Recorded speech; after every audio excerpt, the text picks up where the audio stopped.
She is perhaps the most visually striking final boss in the entire series, Kuze Reika, better known as the Tattooed Priestess. This week, we're continuing with our main villains from the series, and looking at some facts related to one of my all-time favourite ghosts. So, let's get right into it. 1. Unlike Kirie and Sae before her, we don't actually know how old Reika was when she died.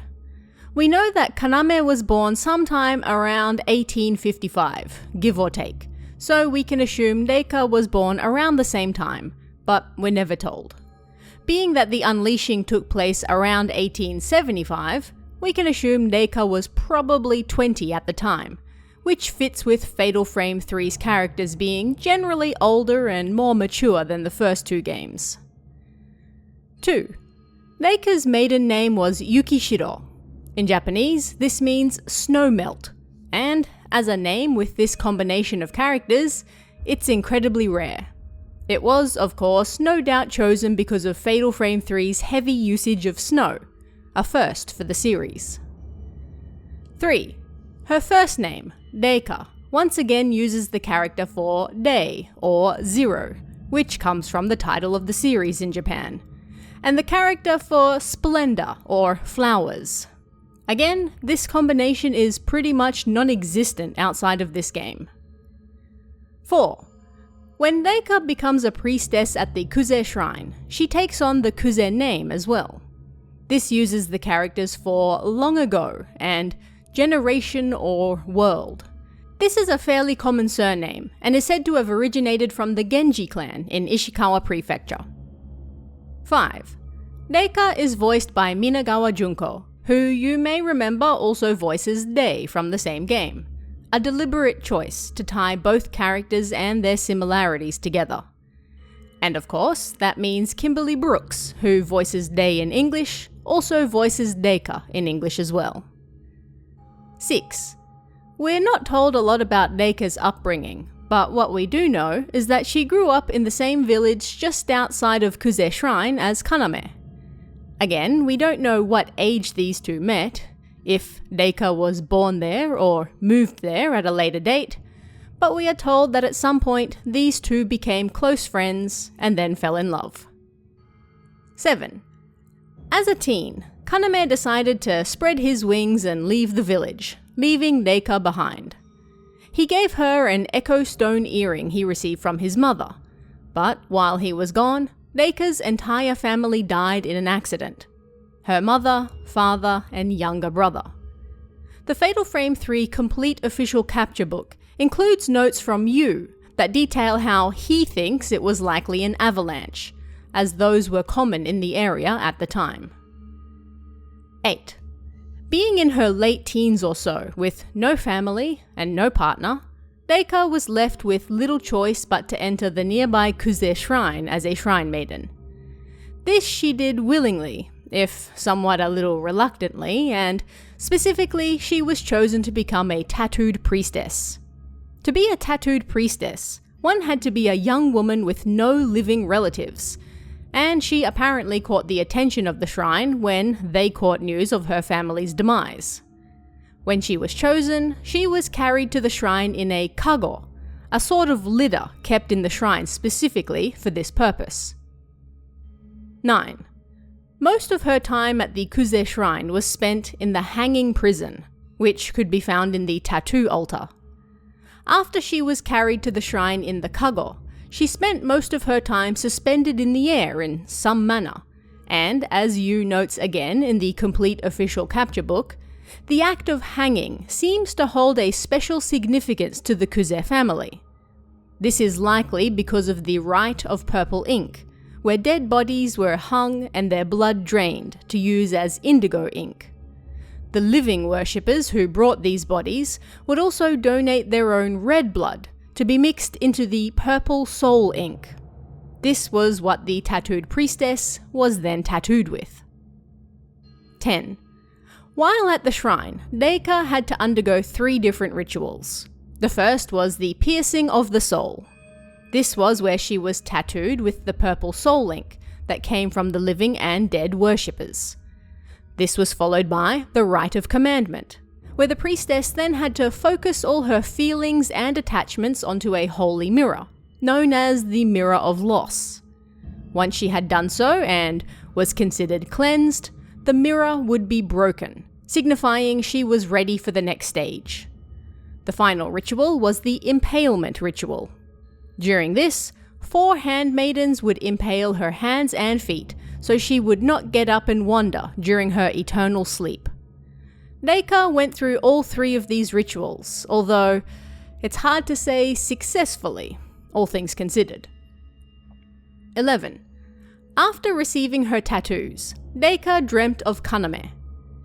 In the rift, that hell of Holly, he came before me, as I was to be lowered into the abyss, her diary tells us. After this, Reika began to hope that she might continue to dream of him during her eternal sleep. Unfortunately, this act caused Kaname to start dreaming of her too, and this made him seek out the shrine, an act that would lead to both of their deaths. 12. It should be noted that initially, Reika's impalement ritual was successful. She was impaled in the Chamber of Thorns, and then fell into her eternal sleep. But by sharing that dream space with Kaname, making him come to the shrine to find her, that unfortunately set the wheels in motion for the demise of all, because we all know you can't be happy in a Fatal Frame game, not even vaguely. After all, the impalement ritual wasn't really a one-and-done thing. Once the tattooed priestess was there, she had to be kept soothed so she wouldn't awaken. The lullaby the handmaiden sung was one such tool to keep her asleep, but it was Amane, one of Reika's own handmaidens, and the half-sister of Kaname, who eventually brought him to see her while she was sleeping. 13. Seeing the death of Kaname, her lost love, right in front of her, caused Reika's tattoos to seep into her eyes. As we're told in the Unleashing tome, if tattoos should enter her eyes, the empty eyes will become mirrors, and all her pain shall be unleashed. The pain held by the tattooed priestesses was so immense that should they ever wake up, should they ever let that pain get to them, which is reflected here by the tattoos entering the eyes, then the rift would spill forth, and love shall be consumed by torment. And so, because Reika awakened and wasn't able to contain the pain any longer, seeing Kaname murdered right in front of her, the rift was able to break free from its in-between state and enter the real world. And with it came Reika, who now desired to share her pain with others, twisted by everything she had endured and the failure of the ritual. 14. While Reika is up and moving around, carrying the rift with her, she's pretty much constantly seeing Kaname's death replaying over and over. This is why she has lines like, "I don't want to see anymore," and "I don't want this dream anymore." It's also why people who feel a similar pain are drawn to her, the so-called koe, or voice from the Japanese title. In this case, the devs intended it not as a literal voice, but rather a calling people felt, leading them to the other side. 15. Fatal Frame 3 only really has one ending, so we know for sure what happened to Reika. In the end, she somewhat got her happy ending, as Rei was able to defeat her and send her to the other side in a boat with her beloved Kaname by her side. This is the last we see or hear of either of them. 16. Reika's design is, of course, based on traditional Shrine Maiden wear, but being that this game's theme color is blue, and it's heavily focused on tattoos, her hakama aren't red, but rather blue with a tattoo-like pattern on them. And after she's tattooed, she's portrayed as topless, because, she had to be tattooed everywhere, and it's an all-female shrine. 17.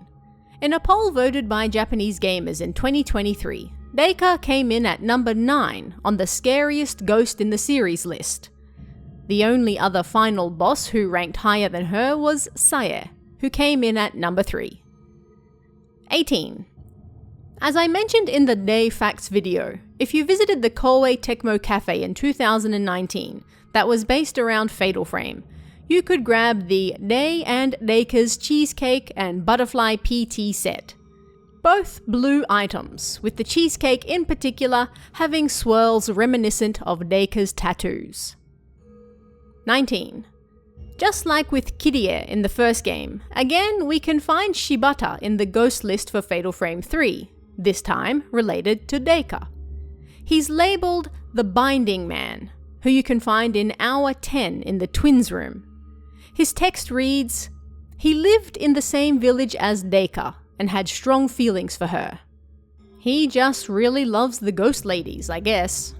The most relatable he's ever been, let's be real. 20. And finally, Reika features in several chapters of the Fatal Frame 3 comic anthology, which was only ever released in Japan and created by various authors. As a bonus thing, none of these stories are really considered to be canon, but you can find Reika in the Nightmare Tattooed Priestess comic in particular. And that is 20 facts about Kuze Reika, the main antagonist from Fatal Frame 3. But what did you guys think of this one? Are there any other characters or games you'd like me to explore? Let me know in the comments below, and I'll see you again next time.